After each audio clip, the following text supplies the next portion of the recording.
a hire car. We've got a Hyundai Accent.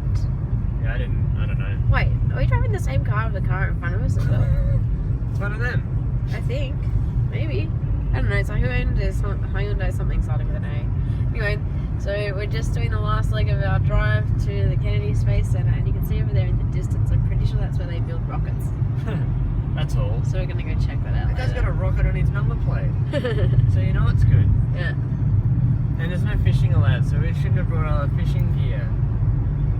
Oh man. So we're heading towards Atlantis, and look at how big this is. This music is intense, isn't it? Space Shuttle Atlantis, where all these like Turkish people.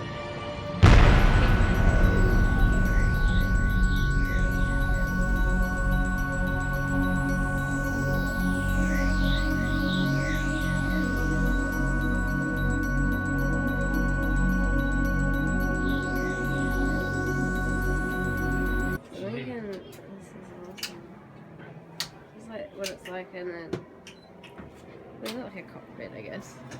Yeah. Well, see you later, guys. I'm off to space. Well, I'm not tall enough, my feet don't reach the table, so I guess I can't go to space. Okay, bye. So what are you doing? Oh, you opened the door.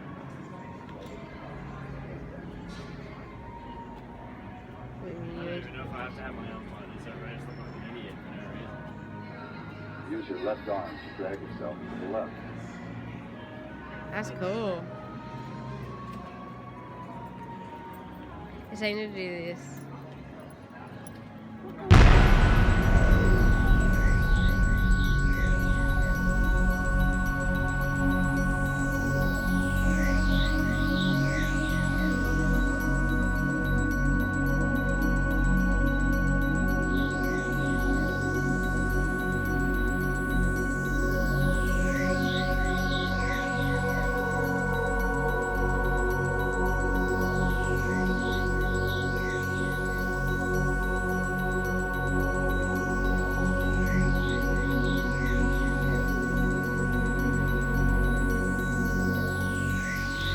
Hey mate, what are your thoughts on the Kennedy Space Center so far? It's pretty cool. It's really glary.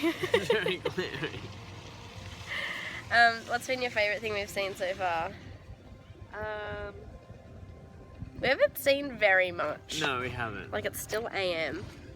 And we're about to get ready to have lunch with an astronaut. Like, seeing the spaceship for the first time, like, the Atlantis spaceship for the first time was probably my favourite thing so far. Yeah, that was pretty impressive. They're very dramatic about how they do these things that are revealed. Yeah. Yeah. And that was cool seeing inside of it, that it was all open up so that you can see the interior. Yeah. I should probably show it.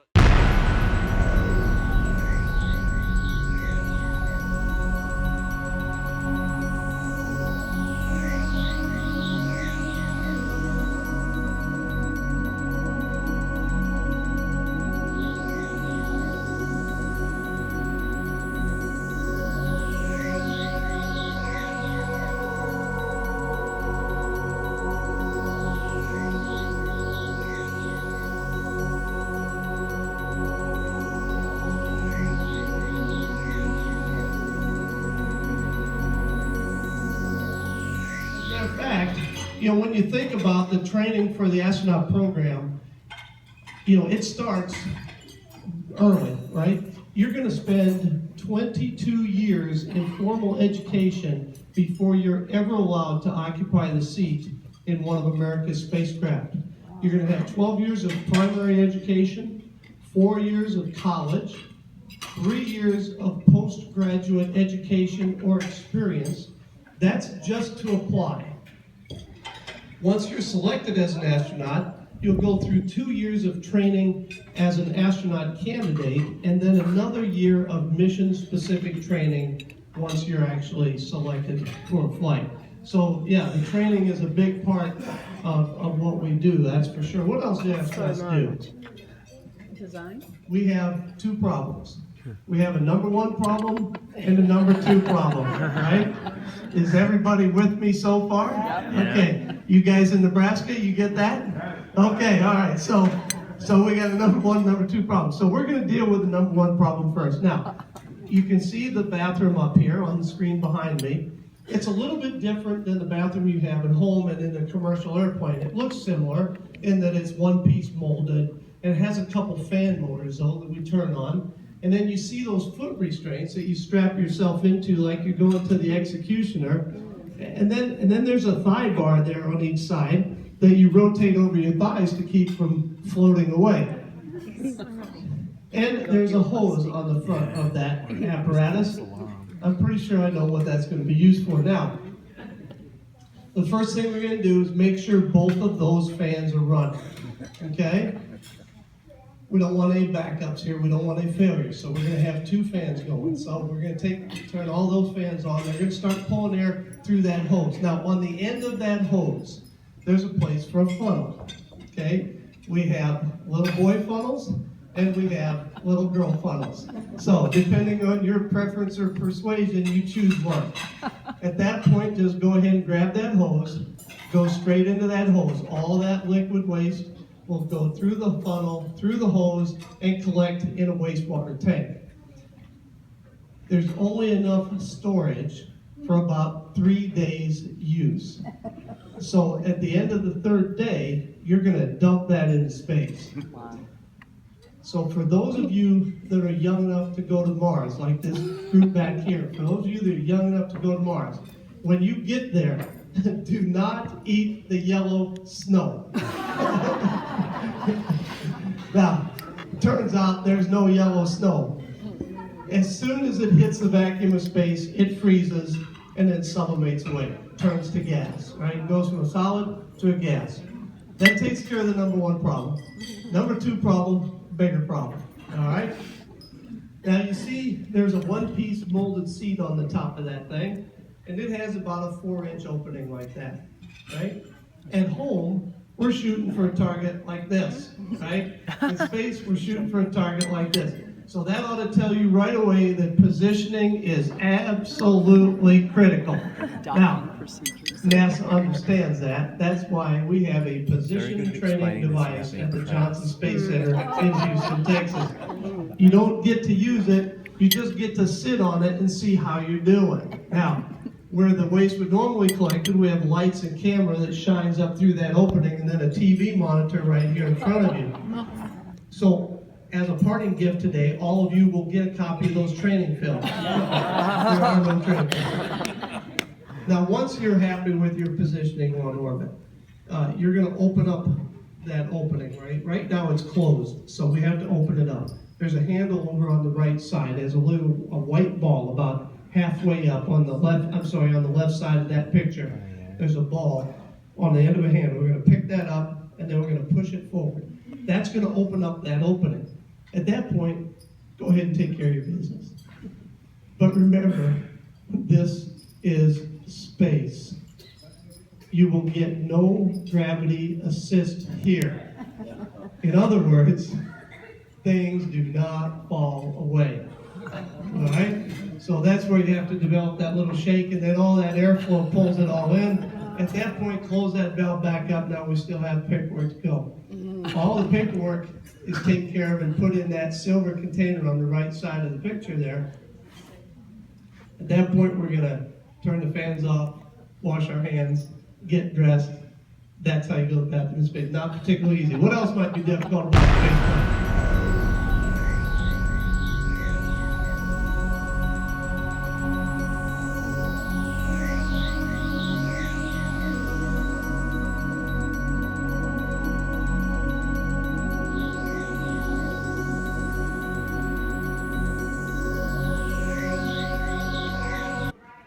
We just had lunch.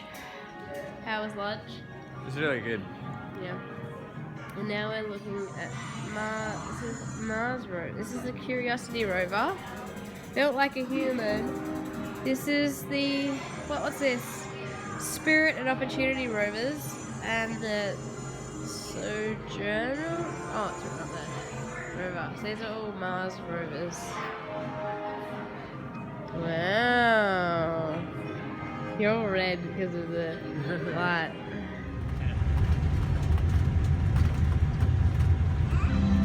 Just ahead is one of the world's largest buildings by volume, the Vehicle Assembly Building, or VAB. It was built for the Apollo program in the 1960s and stands... There's a couple of alligators here in the water. I work out here. I make sure I check under my car. And here. That's cool. That's really cool. How did they get in Okay, there? remember that was the beginning of the tour.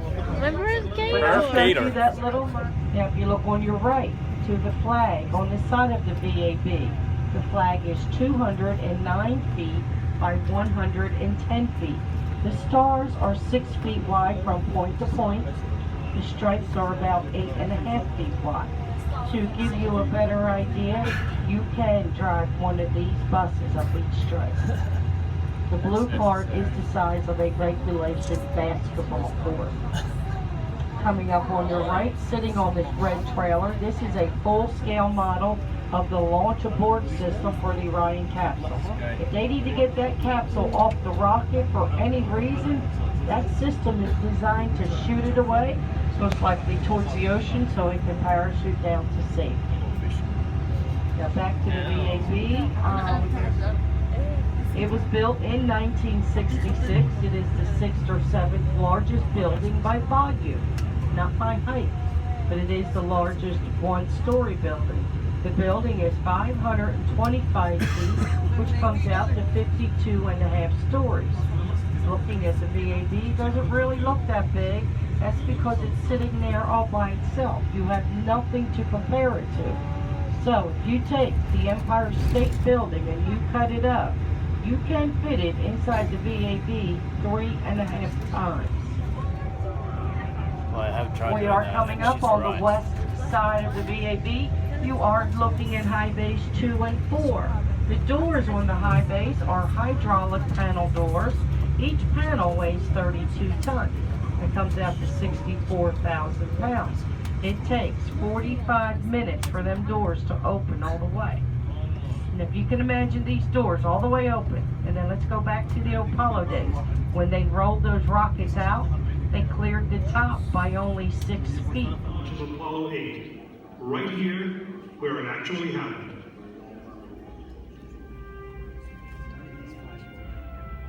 Mankind is about to leave his planet behind and journey to another. It is one of those rare moments when history is not being made, destiny is being embraced.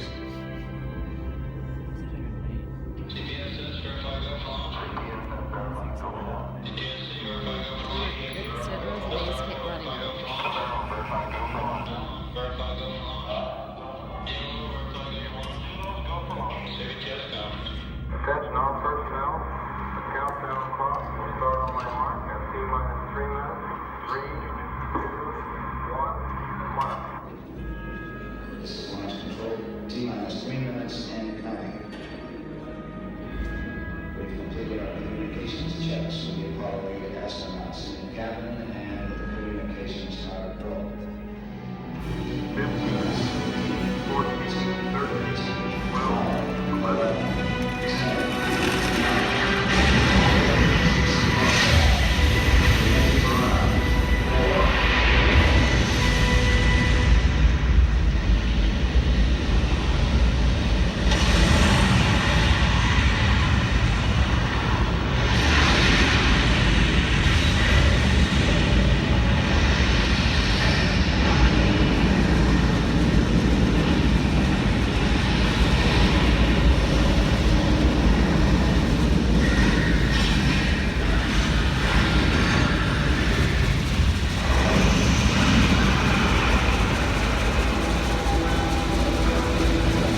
moon. And what? As in, we went to the moon and touched a bit of it. Touched it. Just a bit. Lots of single. Oh, yeah. Okay, do we want to go watch this thing? No, it's alright. To tell you, I'm pretty disappointed about that moon rock. All the other moon rocks you could get. Yeah, that was really That was fun. just like a little, like, it a was almost broken like it was tile. carved. Yeah, it was like a brick tile. And it was smooth. It just felt like a tile. Yeah. Well, but we can still say we touched some of the moon. Yeah. And that's all of our dreams come true now. All of them. We can just go home. Bye. Bye. Alright, this is at Kennedy Space Center. I'm glad that we come to these places. And... Look, we're waiting for a bus. I found a really fun activity. Is it We're fun? going to embrace it. Why do you look so weird? Because I have to pull the face to get my cheeks to go up high enough to get these to stay on my eyes. Why do you do these things? To entertain you.